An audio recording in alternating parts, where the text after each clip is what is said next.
A recurring element in the history of art has been the use of drugs by artists. From Byron to Burroughs, from opium to ecstasy, drugs and art have enjoyed an intimate relationship. The use of drugs by artists is still a contentious issue. Do they help artists make better art? And if they do, how do you tell? Do drugs even make artists where none existed before? Do particular drugs help to produce particular kinds of art? If drugs do have useful effects, are they the result of intoxication or withdrawal? Now, we'll be leaving alcohol out of this inquiry so that we can concentrate on drugs that are equally addictive, but generally seen as more exotic. Exotic drugs, of course, are also those that are deemed socially unacceptable. Now, we'll start by turning the clock back 200 years to the end of the 18th century, to a time when drugs were neither demonized, nor illegal, nor chic. A time when aesthetics were preceded by anesthetics.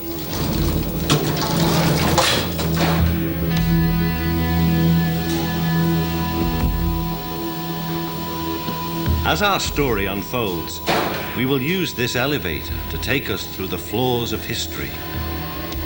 In 1794, the young Humphrey Davy, inventor of the miner's safety lamp, extensively tested nitrous oxide, or laughing gas, on himself and his friends, and concluded that it induced a euphoric and philosophically heightened state of mind. The poet Robert Southey declared that Davy has actually invented a new pleasure, for which language has no name. The atmosphere of the highest of all possible heavens must be composed of this gas.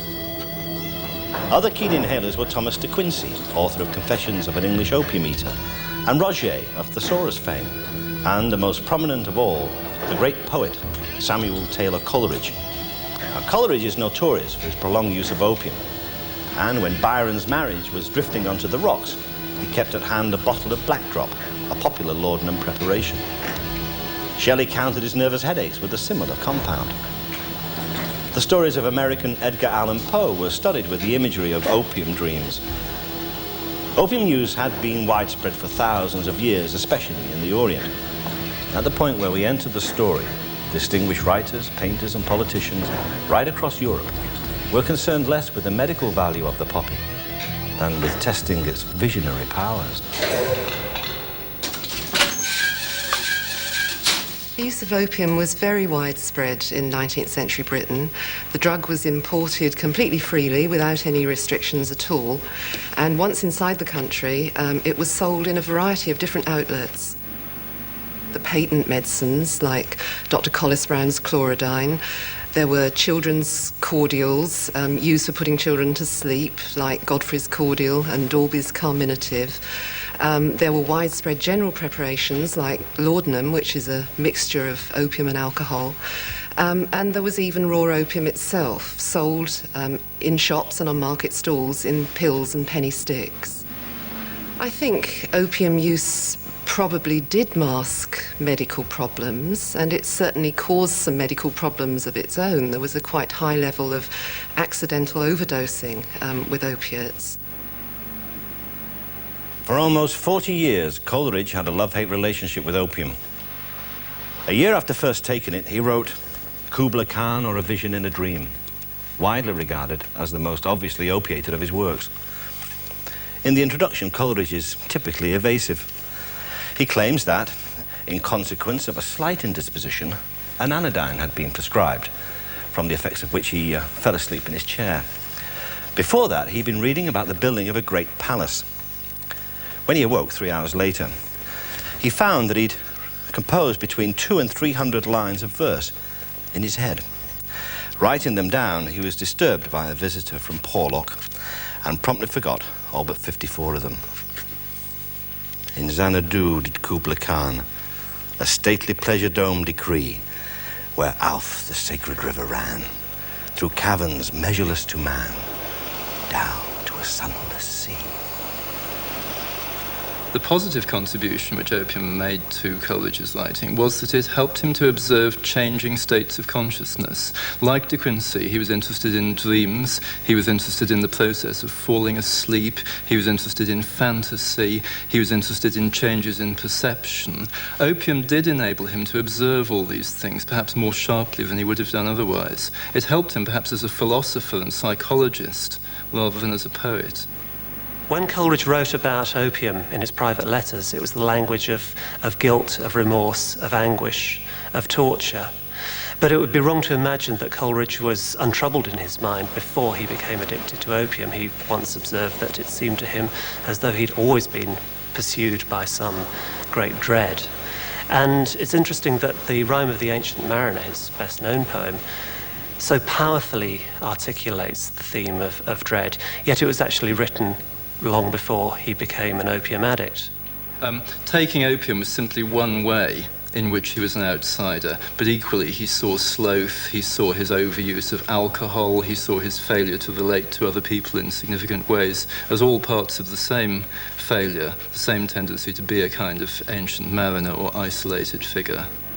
The fact that the ancient mariner has to endlessly confess, to endlessly talk about his sin, is very reminiscent of the current belief that promoted by the Narcotics Anonymous system that one never recovers from addiction and one always has to confess and talk about it. We're looking at a period where the religious impulse was very strong, but when the churches and theology seem to have been dead. God wasn't dead, but I think the churches were, as far as the creative intelligentsia were concerned. People were looking for other ways to make contact with the spiritual. If God was losing his outline for many, his residue could still be found in the visions of the painter, Mad John Martin, who exerted a tremendous influence on the romantic imagination of the day, and whose landscapes were later much admired by Turner. His vast cosmic biblical scenes with their towering buildings and gripping depictions of satanic struggle greatly inspired Shelley, Keats and De Quincey. In France too, his hallucinatory cityscapes captivated writers who made no secret of their own fascination with the cavernous inner worlds of the opium dream. People who have specifically done their art after taking opium beforehand, like Meissonier and Michaud, tend to produce a very stereotyped art when they actually try to put it on canvas. Picasso said it was most intelligent of all the odors, but it gave him less desire to actually go and execute the work. If it did have an impression on John Martin's art, it was that he had a vision in a dream, and then on another occasion he put it down on canvas. Wherever one looks, in the artistic and political cliques of the 19th century opium culture, there falls the shadow of Thomas de Quincey. In 1804, while he was an undergraduate at Oxford, the young writer took opium for the first time to relieve the pains of persistent toothache. By 1821, he was taking industrial doses daily. De Quincey's contemporaries saw his opium use on the whole as a slightly ridiculous foible, something a little bit embarrassing, something that stopped him from keeping appointments, something that made him miss deadlines.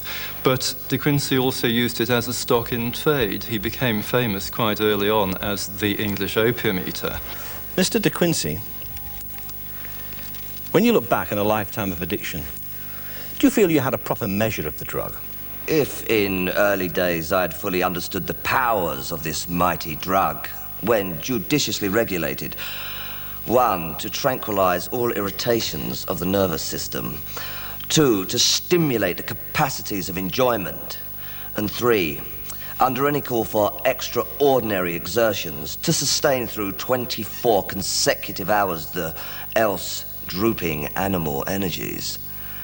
Most certainly, knowing or suspecting all this, I should have inaugurated my opium career in the character of one seeking extra power and enjoyment rather than one shrinking from extra torment.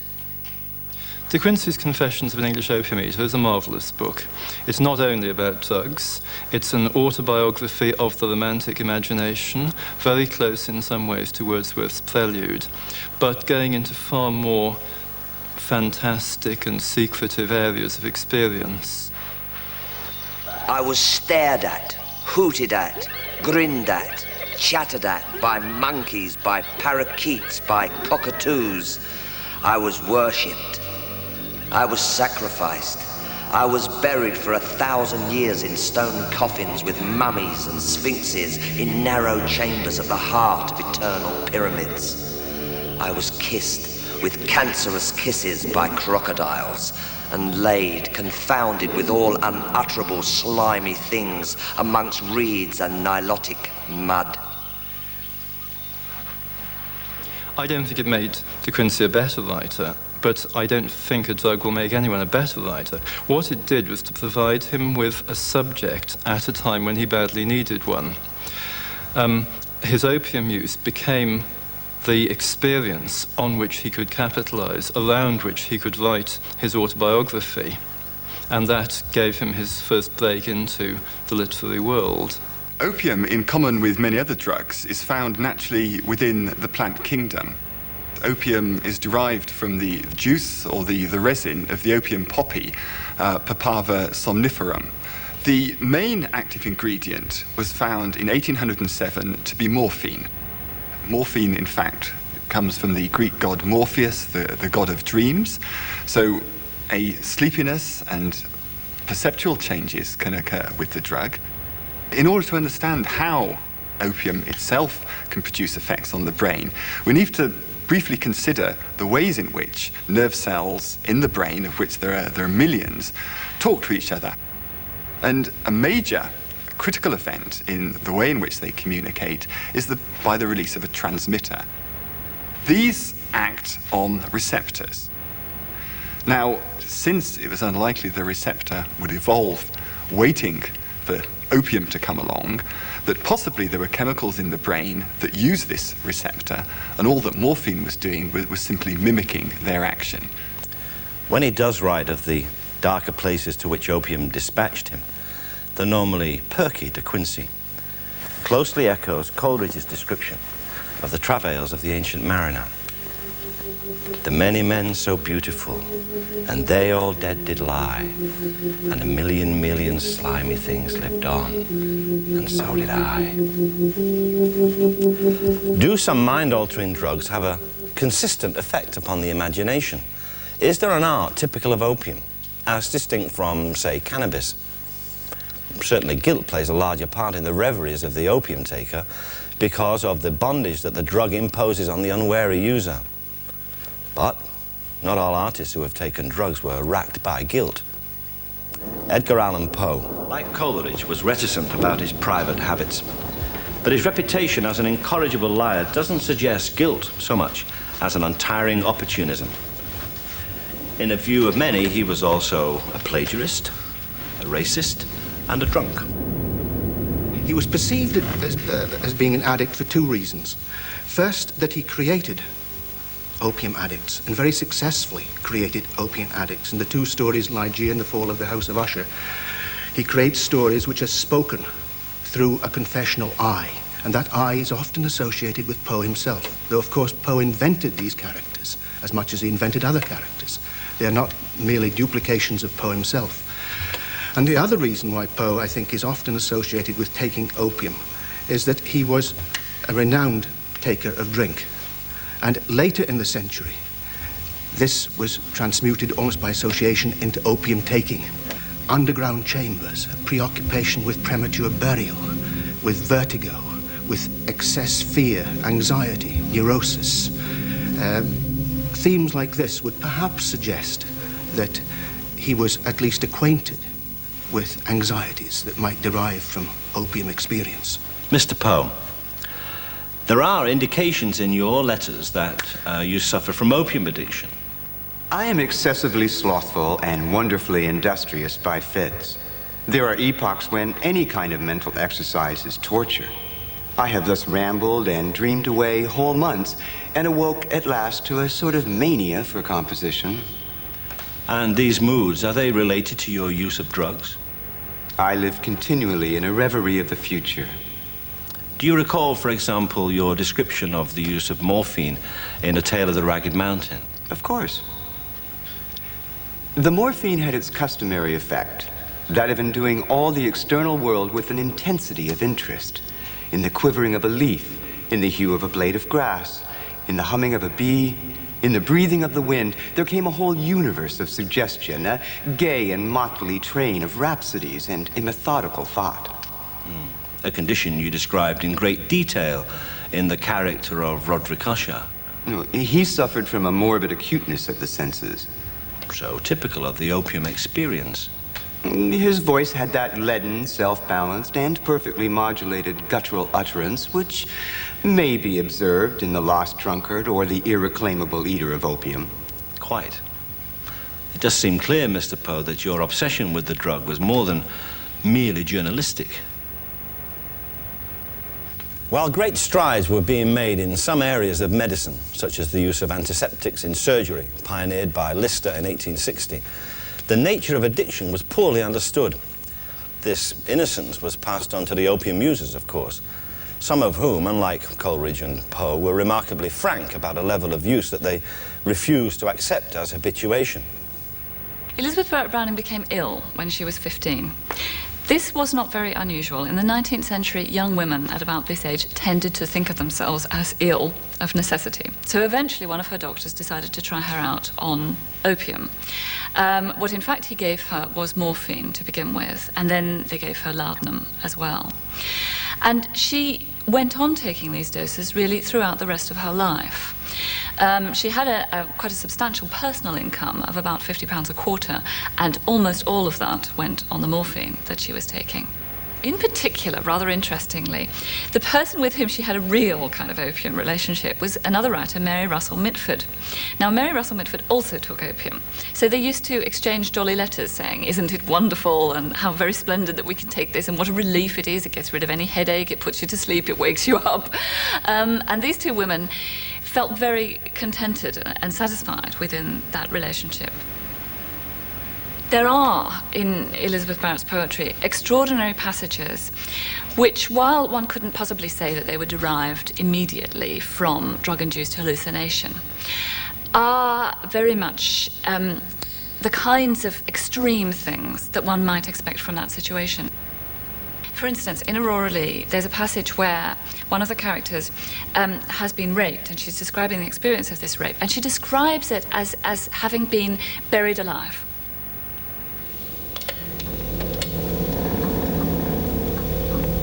Mrs. Browning felt no guilt about her condition, partly because medical and public opinion gave her no reason to. In the Paris of the 1840s and 50s, opium and cannabis were being tested enthusiastically by young poets and writers. The 25-year-old Parisian poet Charles Baudelaire had discovered De Quincey in 1845 and considered him a magnificent author. Baudelaire claimed to have an analytical interest in wine, hashish, and opium as elasticators of the imagination. Despite indulging in their pleasures, he always doubted that what he called the artificial paradises had any real value for art. Another figure concerned with the objective view was Dr. Jacques-Joseph Moreau de Tours, a psychiatrist who administered hashish to himself and others in order to precipitate an artificial mental illness. The bohemians and artists of Paris were only too pleased to help. Among the first to be contacted by the doctor were Baudelaire and the writer Théophile Gautier. They formed the Club des Hashishians, a group of artists eager to experiment with the drug. The Club des Hashishians was where Baudelaire first encountered hashish in the form that it was usually taken in those days, not as something you smoked, but as something you imbibed. And he was introduced to it, possibly by Gautier. It took place in a large mansion which had been divided into flats where Baudelaire was actually living at the time, so he didn't have very far to go. And it seemed to consist of a number of poets, writers, and artists, including, for instance, Delacroix.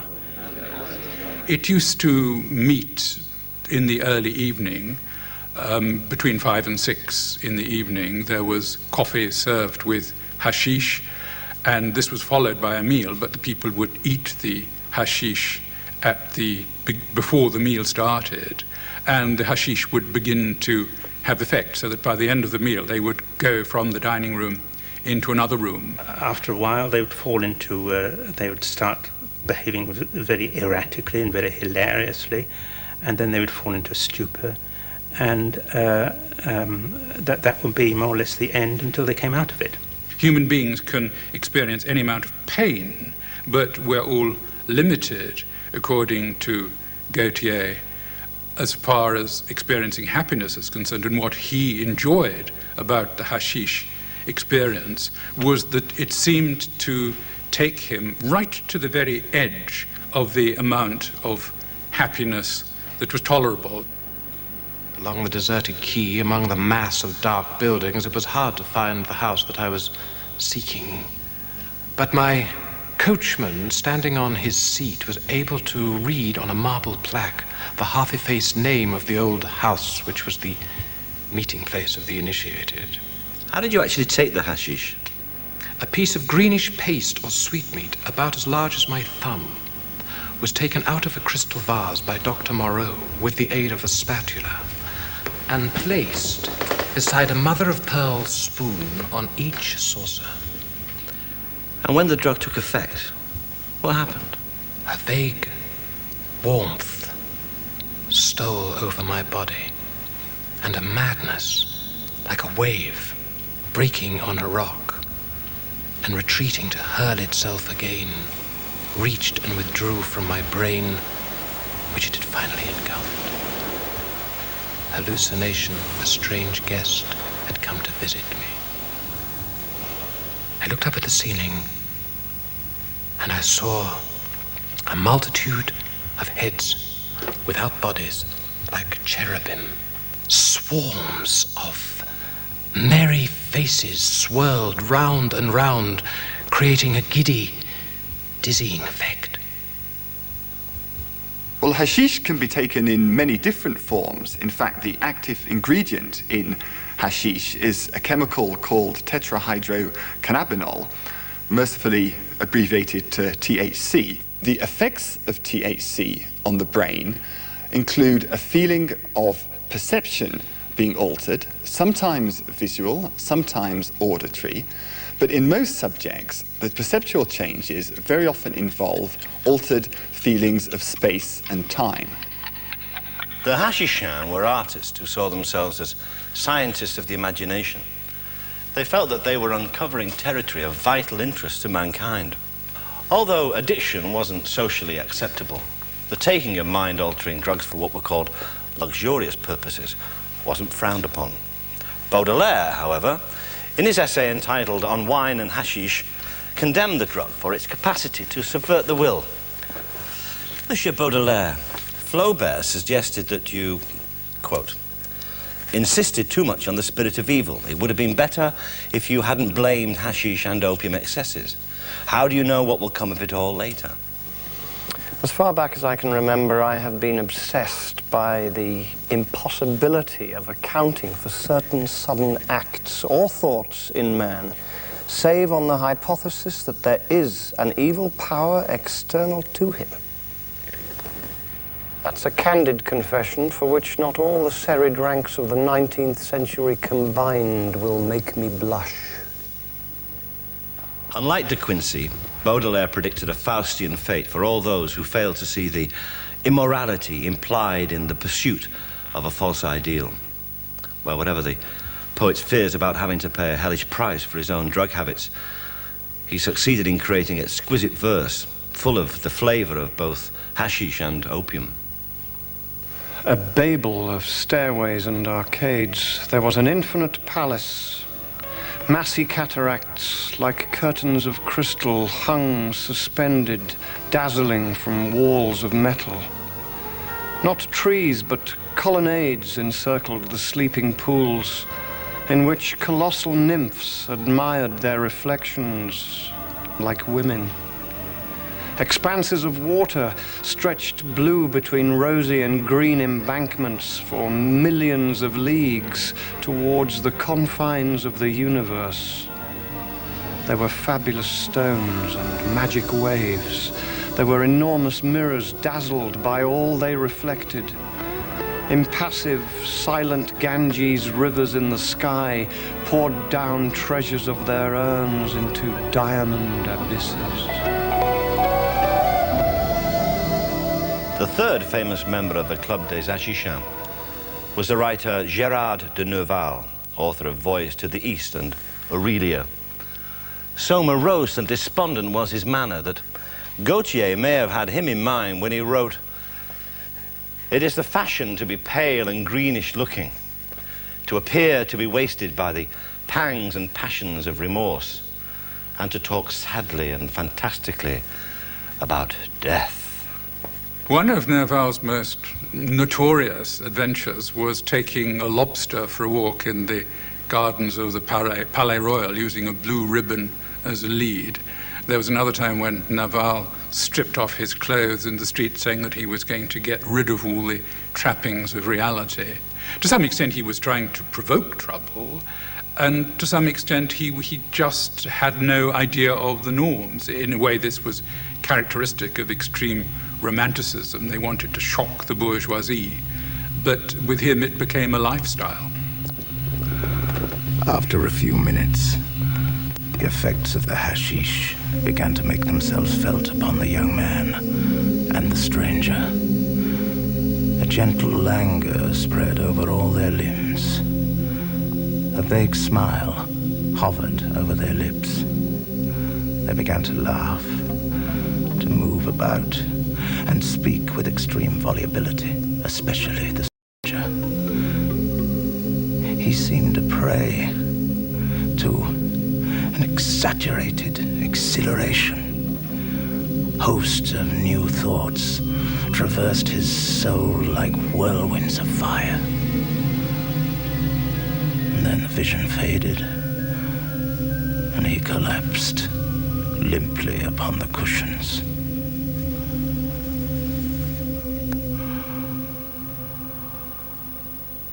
I think Nerval's writing wouldn't have been what it was if he hadn't taken drugs. I think Nerval's whole quality as a poet depended on that kind of movement of consciousness that drugs encourages, where you get vivid glimpses, where you get discontinuities, where you get jump cuts, as in a dream. In 1871, Rimbaud wrote to his friend Delahaye, "I say that it is necessary to become a seer. The poet makes himself a seer by a long, immense and reasoned disordering of all his senses, and exhausts within himself every kind of poison, retaining only the quintessences. Indescribable torture, in which he needs all his faith, all his superhuman force, in which he becomes the diseased one, the great criminal, and the great accursed, and also becomes the supreme scholar." Well, the disorientation of the senses in French, le dérèglement de tous les sens, is the key phrase in Rimbaud's exposé of what he meant by visionary poetry in the two letters which have become known since as the letters of the visionary.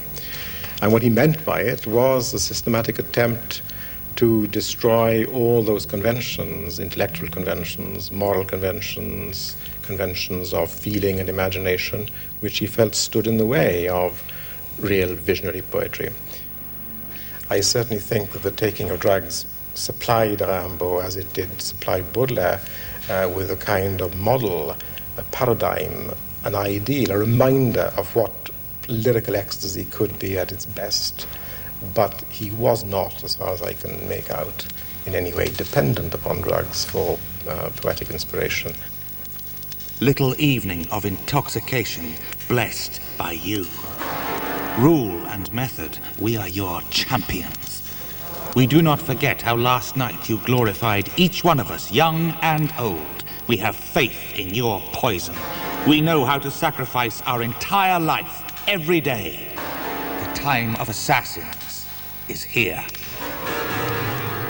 when he was in Abyssinia, Rimbaud took absolutely no interest in the literary reputation he was beginning to acquire in Paris, and seems to have had nothing much beyond contempt for literature, for poetry, for intellectual pursuits. And when he came back finally to France, it was to die.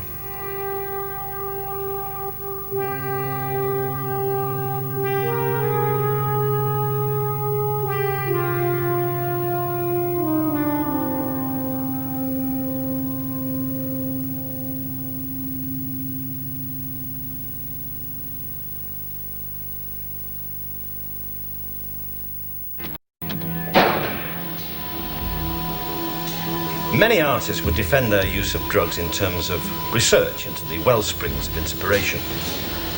And this old chestnut covered the widespread use of opium and hashish at parties and gatherings. In turn of the century Paris, Modigliani was no stranger to these practices. As a young man, Modigliani really came from a very respectable background, and it wasn't until he went to Venice at the age of 19 to study that he began to use drugs. He was introduced by a rather dubious baron from a Neapolitan family, and he also used to go to brothels in Venice. He became more worldly.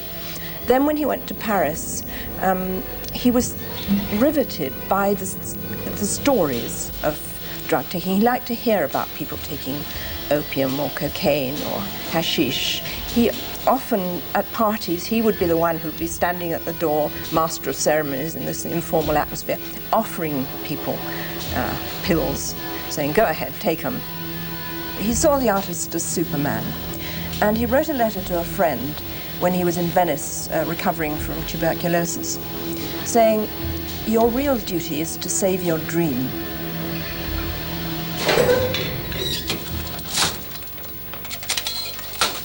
Modigliani can't help us much because most of the time he was intoxicated by anything he could get his hands on. Here's an example of a collision between art and drugs in which the art can't be related to the effects of just one single substance. One could argue that all intoxicants are educational, in that they show you things you wouldn't have experienced if you hadn't taken them. But this argument could also be applied to experiments like deliberately jumping off a high building or gargling with sand. If drugs existed that actually increased an artist's capacity to implement insights as well as providing them, then it might be easier to assess the connection between the art and the drug. We might shed some light on this problem by considering a period in the life of Picasso in which the artist was both taking drugs and making a transition to a different style. Picasso started using drugs very soon after he came to Paris in 1904, and we don't know the details, but I think that he probably started using drugs in order to seduce Féandor Olivier. She was rather frigid and difficult, and according to her memoir, she says that he said he was going to buy a pipe, an opium pipe, and that's how he got her. And he got her away from somebody else, and they went on using opium for about 4 years. And I think that the Rose period is very much, has to be seen as a sort of manifestation of opium.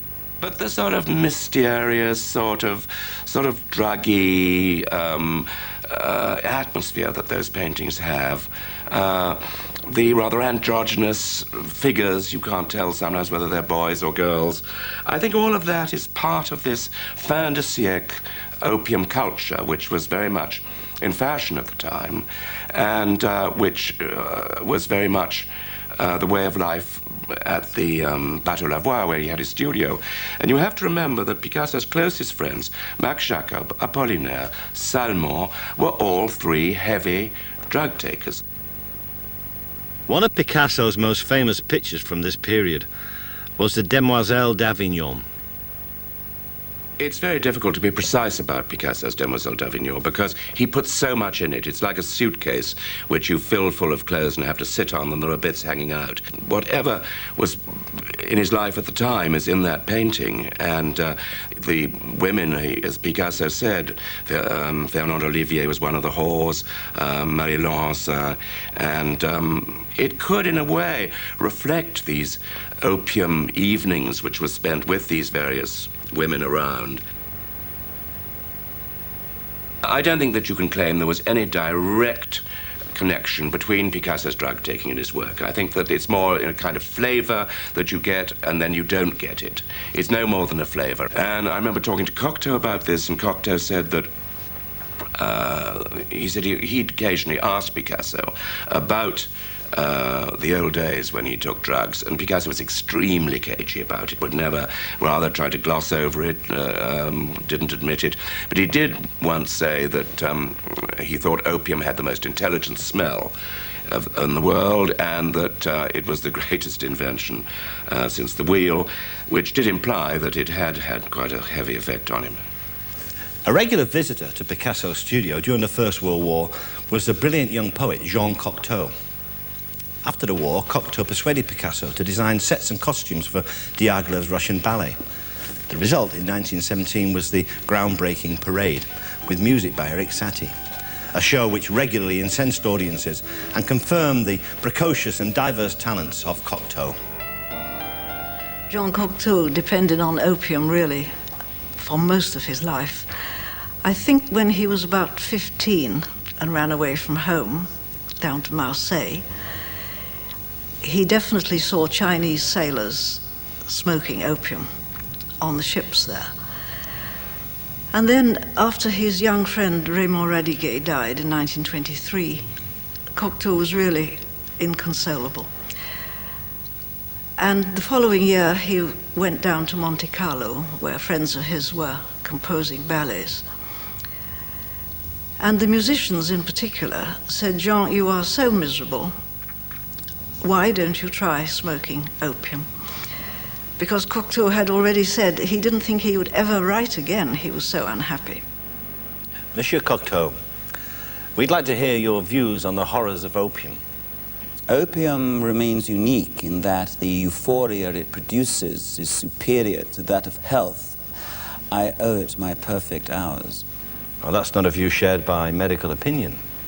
It is a pity that instead of perfecting curative techniques, medicine does not try to render opium harmless.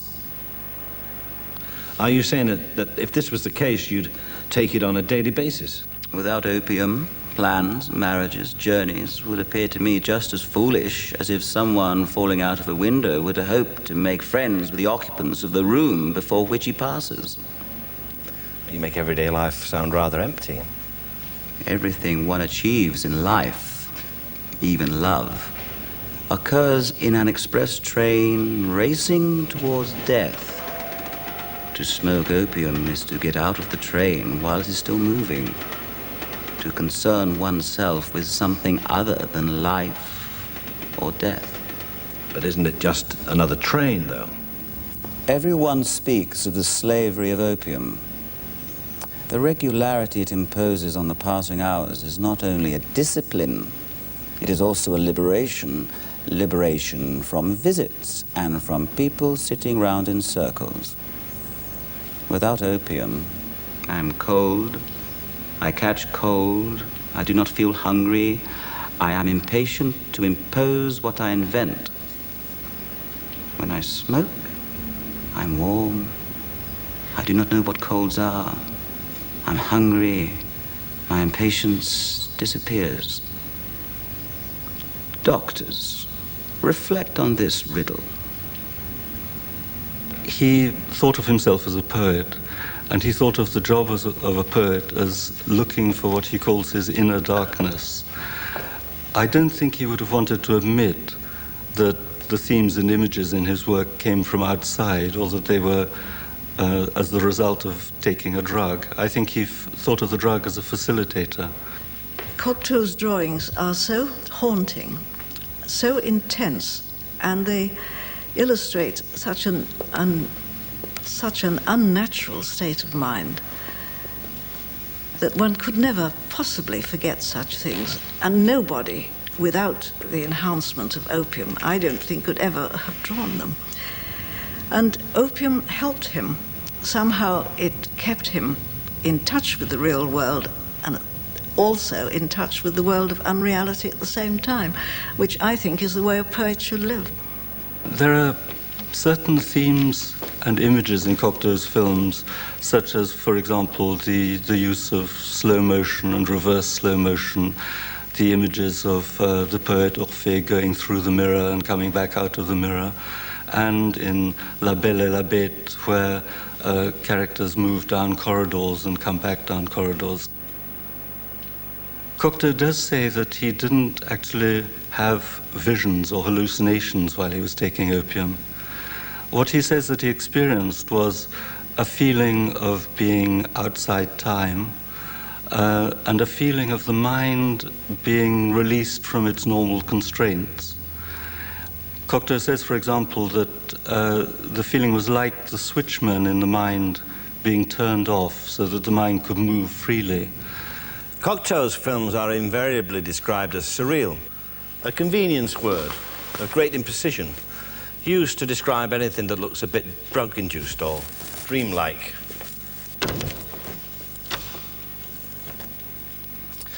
But drugs are by no means the only route to visionary states of consciousness. Freud's theories on the unconscious, particularly those outlined in The Interpretation of Dreams, published in 1899, had a profound effect on the surrealist artists gathered in France in the 20s and 30s. The surrealists were dedicated to the pursuit and capture of the irrational world that lay beneath everyday experience. To this end, they used a variety of techniques, such as automatic writing, word association, and the close inspection of dreams and dreaming. Their art generally had such an hallucinated quality that it's often assumed that drugs must have been a major part of their working diet. This is far from the truth. Well, having discovered access to the unconscious in 1919 by writing, automatic writing, that's to say, making your mind a blank and sitting down and writing down the first thing that comes into your head, and finding that on rereading it afterwards that it was very exciting and new and unexpected and magical. They didn't need any artificial stimulant to do that, any more than a patient of a psychiatrist needs to take drugs when lying down on the psychiatrist's couch. There was this belief in the purity of what the surrealists were up to, and they felt that drugs would probably muddle that purity up. So they ideally achieved a state where they were as if they were on drugs when they were not. Of course, many of them drank far too heavily, but that was another matter. As we go higher and higher, moving into the 50s, the drugs and art landscape takes on a different hue. As the West breathes again after World War II, the customs and values of the New World begin to eclipse those of the Old World. The old favorites are still around, as they are today, of course. But the scene begins to be colored by potent chemicals, which aren't depressant, but are unequivocally psychotropic, or mind-opening.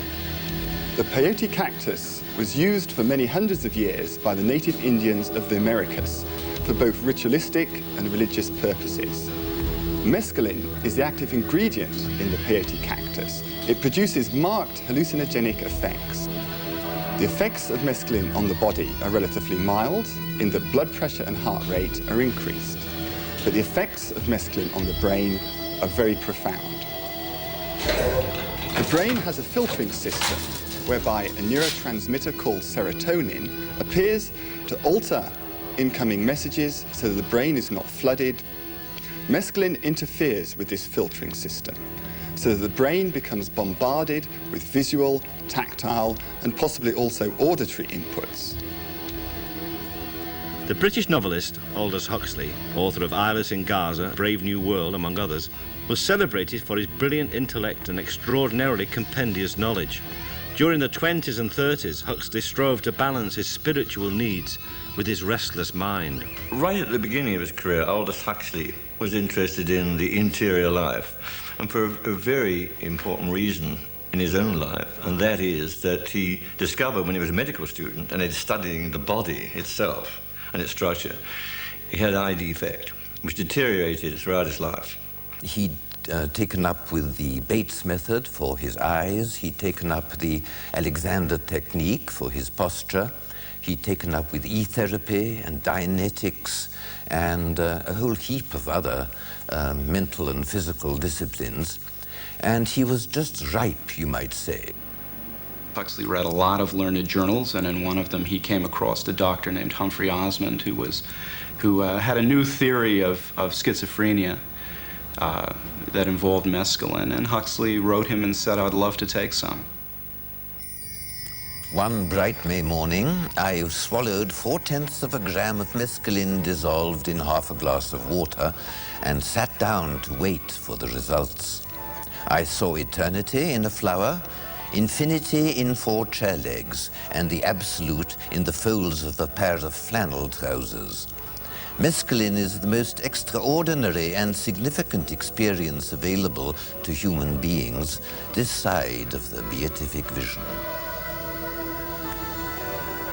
He always was looking further in other kind of consciousness. And in fact, it seems to me that he wrote about it before he took it. I think it confirmed what somehow he knew, this feeling of light and of timelessness. Huxley, when he took mescaline, felt that this was the substance that he'd been looking for years, a substance that promoted what he called the visionary experience, that seemed to get you outside he called it the reducing valve of the mind. Watching him when he was taking it, I was just watching this kind of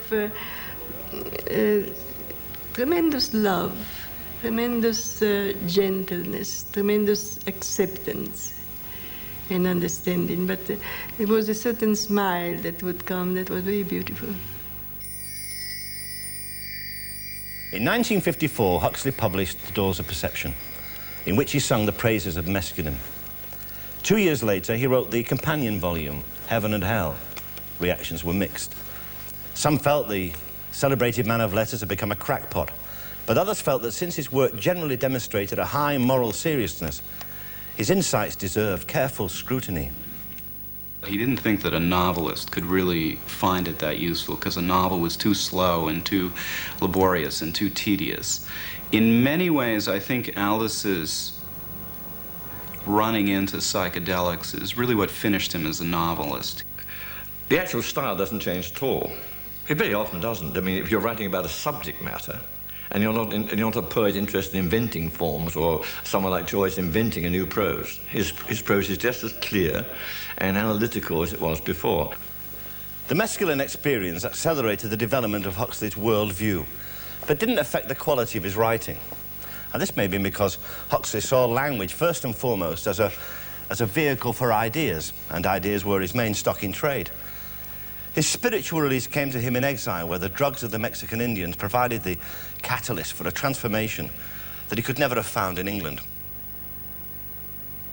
The path of exile was also followed by the poet Robert Graves, author of I, Claudius and The White Goddess, who was introduced in the course of his American travels to a drug that had been used in ritual by the Mexican Indians for hundreds of years.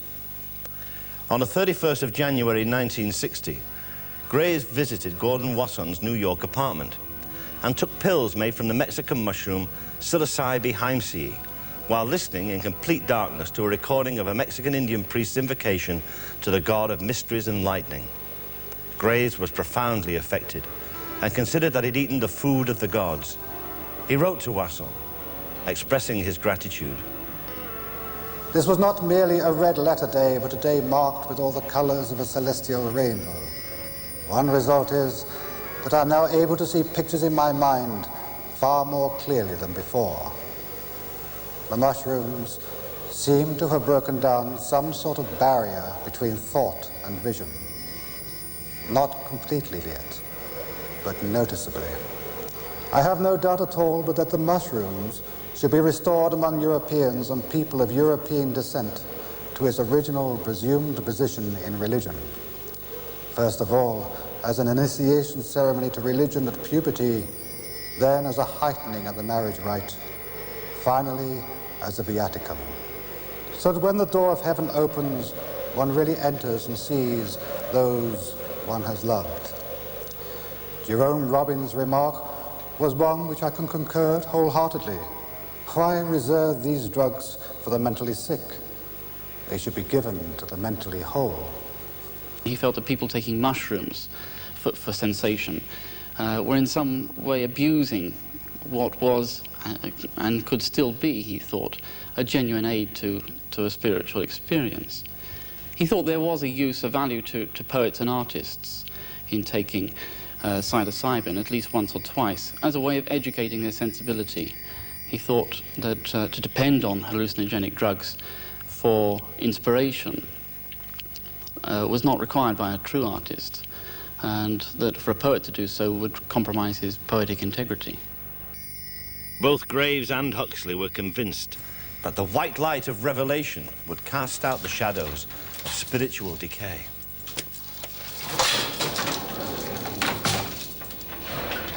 In 1955, however, Huxley encountered a drug that would sweep aside all these traces of 19th century elitism. At Christmas that year, Huxley took LSD for the first time, and the stage was set for drugs to go public. No longer would kitchens and cars dominate public desires. They'd be challenged by a steadily emerging demand for products of the mind, such as fantasy entertainment and spectacle.